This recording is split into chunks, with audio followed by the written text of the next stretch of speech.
So I cried. I remember it was 2 a.m. Wednesday morning, and I was there calling Samaritans because I was just feeling like I can't breathe, like the walls are closing in, like I don't know what to do with myself.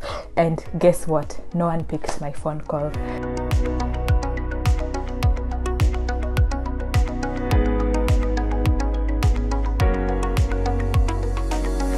Hi guys, welcome back to my channel, and if you're new here, welcome. If you're a returning subscriber, thank you for being here, thank you for staying with us. My name is Rodo. I'm also known as World Class Nurse. I'm a nurse mentor and career coach, and on this channel we just share stories that are inspiring and motivating to nurses. So today I wanted to talk about Kenya versus UK, my quarantine experience. So just getting straight into it, we know for the past year or so, COVID has been just causing our lives to have so much difficulty. Like COVID has just done so many things, and I think the biggest blow has been traveling. Traveling has become extremely hard with COVID. So 2 months ago, actually at the beginning of the year, around February, March, I traveled to Kenya and it was fine. By then things were not so bad in terms of COVID in Kenya. COVID in Africa at that time was not as bad. So I traveled easily, then came back. Then last month I had to travel again. So entering Kenya, all you have to do is you need to have a COVID test that is 72 hours old, and then when you get to Kenya you need to like report your symptoms on a daily basis. You can either use I don't know, there's a star something hash that you use, or you can use the Jitenge app, which is an app you download on Play Store or App Store, and then you just have to report your symptoms on a day-to-day basis. They don't care where you go, they don't care where you came from. All you need to do is report your symptoms on a day-to-day basis. So when you come to the UK, there's something they call the traffic light system, where countries are classified into green, amber and red, depending on the rate at which COVID is happening in that country, I might say. But they also look at how many people have been vaccinated. You know, what measures are you taking as a country to control COVID? So here I am, red, amber and green, amber, red, yeah, just like the traffic lights. So Kenya was previously on the amber list, but when COVID cases started rising, Kenya went into the red list. And if you're in the green list, you don't need to worry much about, you know, quarantine and whatnot. You just travel in and out. Yeah, you just need to prove that you're COVID negative by doing a test before you come in. If you're in the amber country, you obviously need to do a COVID test. If you're fully vaccinated, you don't have to isolate in any way. But if you're not fully vaccinated, you can isolate at home. So if you're in the red country now, this is where there's trouble. You have to quarantine in a hotel. So immediately you get to the airport,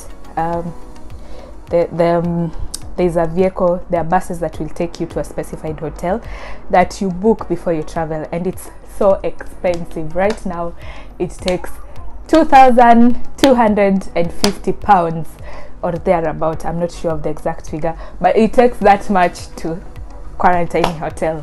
So here I was, I finished my businesses in Kenya, I'm coming back. So I'm thinking to my head, it can't be that bad. I mean, I'm going to have Wi-Fi, you know, I'm going to be in a hotel, I'm sure the facilities are all right. How bad can it be? Okay, so I get to Heathrow. I came through Heathrow, and weirdly my hotel was in Gatwick. So the bus takes us from Heathrow to Gatwick, and I check into the hotel. Even as you check in, you know, there's a way they've set up that you just check in a specific way. And I go into the hotel. So obviously on day one I was so tired because my trip to Kenya was an emotional one. I've been up and down. I was just physically and emotionally tired. I had a long flight because my layover was like 4 hours in Ethiopia, then another 8 hours to get to London. So on the first day, what I'm trying to say is that on the first day I was knackered, I was tired. So sorry. So I was really tired on the first day. So on that first day I slept the entire time. I think I had a bit of lunch, then I just started sleeping, and I woke up for a few minutes just to update people. I've arrived safely, I'm already in hotel quarantine, I've checked in, and then after that back to sleep. So on the second day, now I'm well rested, I've relaxed. Now I'm realizing I'm in quarantine, and the reason why I traveled to Kenya was because I lost my dad. So on this second day, I think all the emotions I had gone through like really synced in. Now I started remembering my dad is no longer there, like this has happened and this is it. How am I going to live now moving forward? So literally on the second day I cried. This like, look at me, this is how I was looking on the second day. So I remember having a conversation with my friend Faith the other day, and she was telling me, you don't need to be strong all the time, just let us know what you're feeling and we'll be there for you. So I gathered courage and I told them, you guys, I'm really emotional today, I've just been crying. So they video called me. So that day we sat on the video call for about 3 hours with my friends Faith and Jambi. And immediately the video call ended. The tears came back. So I cried. I remember it was 2 a.m. Wednesday morning, and I was there calling Samaritans because I was just feeling like I can't breathe, like the walls are closing in, like I don't know what to do with myself. And guess what? No one picked my phone call. So I'm imagining if it was serious.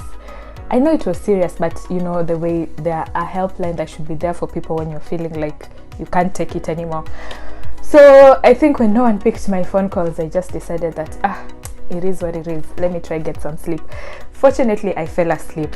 So I think that second day for me was really important because it made me like accept the reality of my situation, that this has happened, and it helped me to like deal with the emotions because I cried the entire period. Then came the third day. Now the third day I've dealt with my emotion. Now I'm thinking I'm in quarantine, I have no work, I have nothing to think about, so let's do this. So I was super excited on the third day.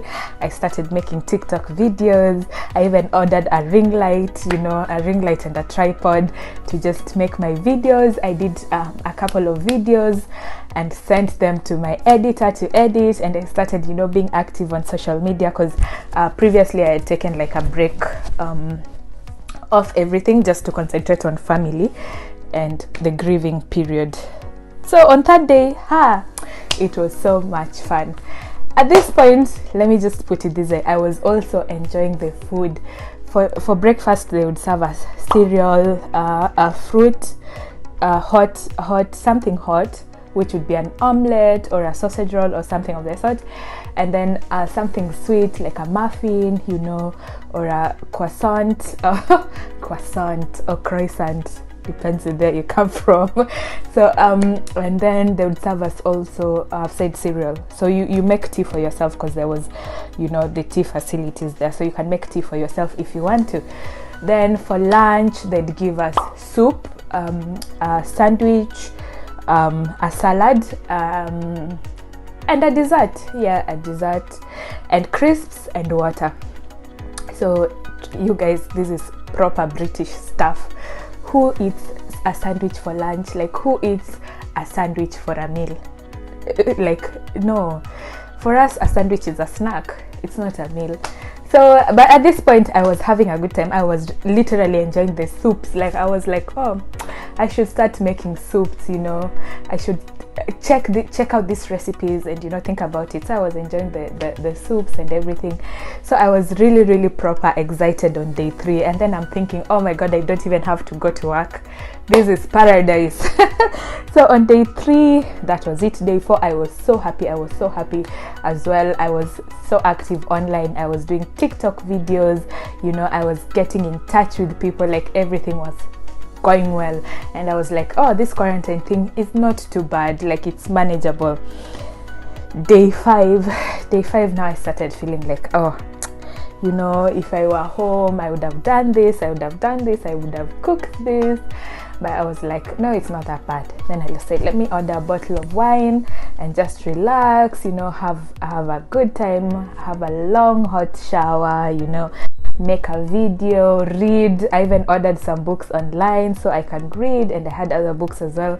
So day 5 I'm like, oh, but I still could go outside.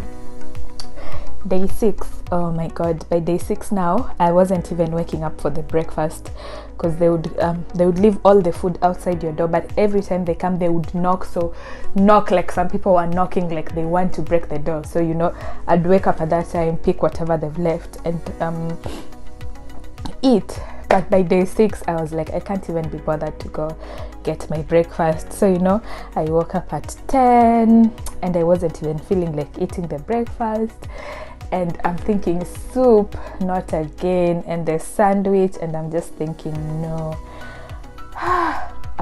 Now it started getting onto me. I'm like, oh my god, why am I in a prison like this? This is so wrong. Why is the government doing this?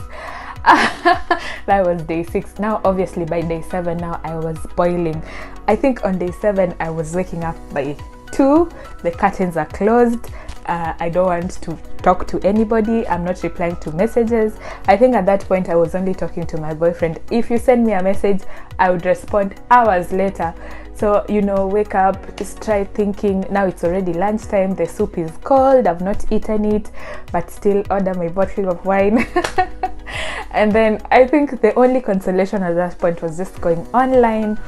But even in that, I just lost the energy to do that.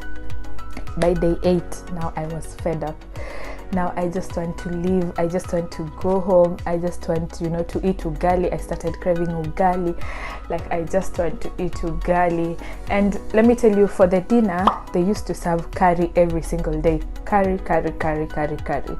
So I'm just like fed up with the curry, I can't eat it anymore. So I started ordering food. I think by day 6 I was already ordering food off the hotel menu with money that I did not even have. So I'm already ordering food from the hotel menu, you know. Oh my god, I was so fed up. By day 8 I was just going nuts. I was just mad at the world. I was mad at COVID. I was mad at the British government. I was mad at everyone. I am fully vaccinated. I work for the NHS. They shouldn't be subjecting me to this horrible food, you know. Day 9, now I was ready to go. I was ready to leave, and now I started packing my things. I started figuring out, okay, this is what I'm going to do. I started planning, what am I going to do when I leave quarantine. And by that time I'd already talked to my manager about me returning to work, which was like soon after quarantine. Day 10, and all this time, you know, it got to a point even watching was not helping. Like I'd watched enough Netflix, it's not helping. Honestly, I don't even know how I passed the time. From day 7 to day 10, I don't even know what I did to pass the time. I think I just slept for most of the time. Oh, and at that point I was watching some series. Yeah, I was watching some series, so that also kept me going. Then on day 10 I spent the whole day packing my stuff, and by day 11 I was like, I'm out of here early in the morning. And they were like, oh, how was your stay? I'm like, it was prison, and I've never been happier to see outside. So I know, I've worked in hospital, and I know what serious COVID infection does to someone. You know, I know that people die from COVID, and I've been directly affected by this, so I know the gravity of COVID. But I'm just thinking, is quarantine necessary? Honestly, is quarantine necessary? So here is my take. If you don't have to travel, please don't, unless umefika mwisho, like you've gotten to that point where if you don't travel, something is going to happen. Because when I was in Kenya, a friend of mine came over to Kenya, and he was telling me that his mental status was just, he'd gotten to that point where he had to come home to just take a break.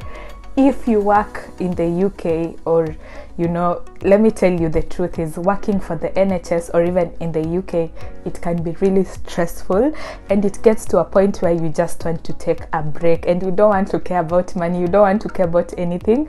So my final verdict is that travel only if you have to. If you don't have to and your country is in the red list, please don't be bothered, because quarantine is torture. When I used to hear people saying quarantine is horrible, quarantine is hard, I never understood why, but after going through it, I totally understand why. But for me, I had to travel for obvious reasons. I had to travel, so for me it wasn't like I wasn't regretting it because I had to travel. So that has been my quarantine experience. I don't know if you've been on quarantine. How was your experience? Did you have a good time or not? Please share with me in the comment section, and please like, share and subscribe if you're new here. We talk about nursing, we talk about general well-being, and I'm also a nurse mentor and coach. And if you want to subscribe to any of my programs, please go to www.worldclassnurse.com. See you in the next video. Wishing you all the best. Bye.